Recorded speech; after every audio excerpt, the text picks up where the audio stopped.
Hey guys, Mrs. Bodechon here. So we're going to look at AKS 4B today. It says, I can use mathematics and computational thinking to explain the process of half-life as it relates to radioactive decay. So first we have to know, what is half-life, right? And so it's right here in purple for you. The time required for the amount of radioactive material to decrease by 1/2. So if we take a radioactive substance, this graph is showing you that it starts at 1,000 grams, right? In one half-life, half of that will have decayed into a stable element, which means it's no longer radioactive, the part that's been decayed, okay? So you can see right here is representing the halfway mark at 500 because half of 1,000 is 500, right? So if we go right here, this is the first half-life. Then after the second half-life, of course, that would be 250, and then so on and so forth. Every time we take another half of the half, okay? And go on down, down, down to see the half-lives in order. Okay, so here is just another graph, and there's going to be a lot of graphs with this, you guys, so just get used to looking at a lot of different forms of it. But in this case, you can see, let me put this over here for a second.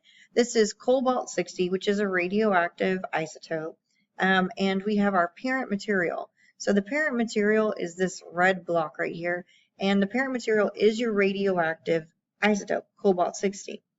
But when it decays, it will change into something new, and we call that the daughter, okay? So here's our daughter material, and they're representing that with blue.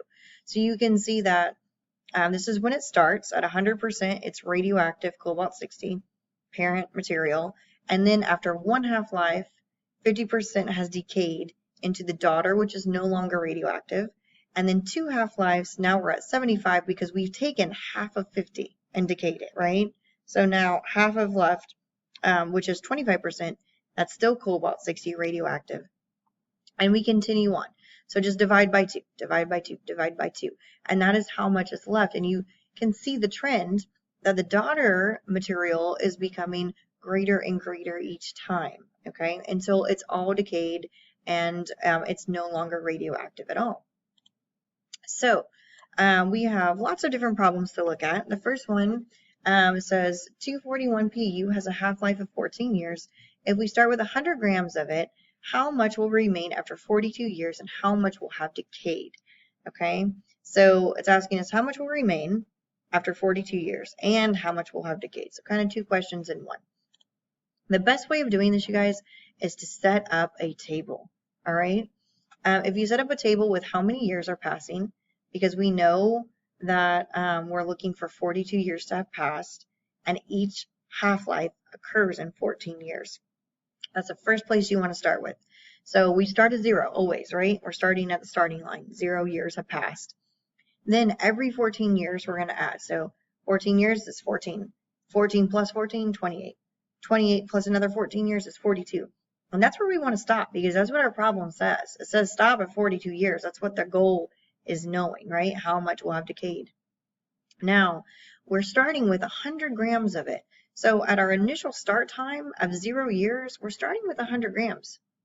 Now, every time I go through a half-life, I divide it by half, 2, just divide by 2. So 50 divided by 2 is 50. 100 divided by 2 is 50. 50 divided by 2 is 25. 25 divided by 2 is 12.5. Because each one of these is representing another half-life. Because remember, each half-life was 14 years, okay? So 1, 2, 3 half-lives have gone by. We're dividing it by 2 3 times, which gives us 12.5 grams is remaining, right? Now, in order to figure out how much has decayed, you just need to subtract that from the starting, which was 100.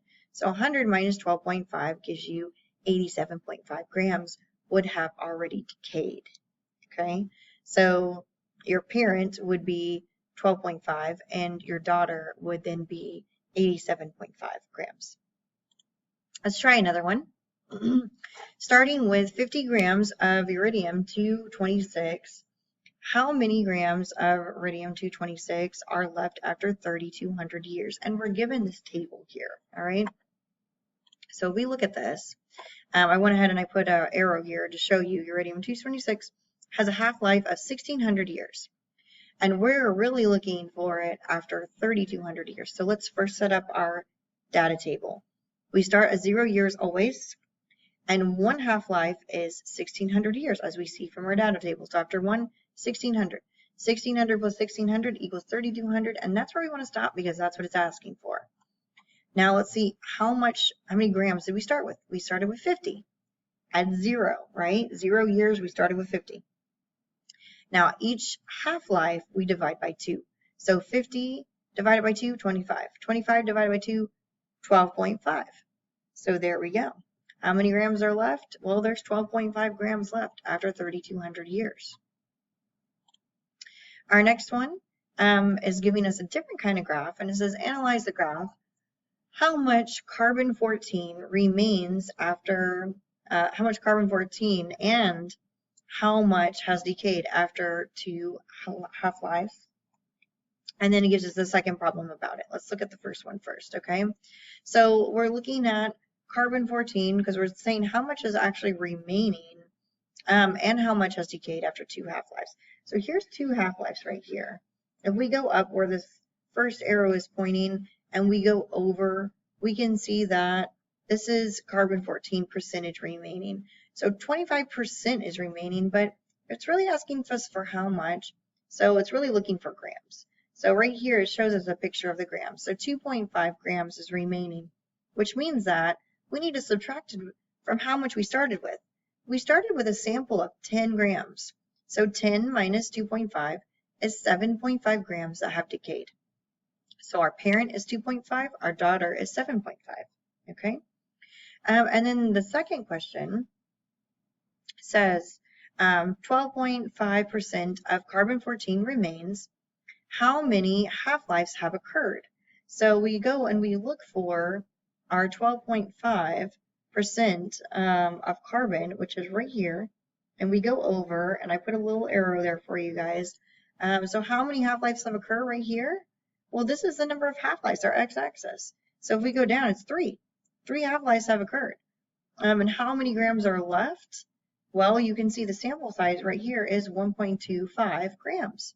So that is our grams remaining. And that pretty much summarizes half-life. If you guys have any questions, let me know.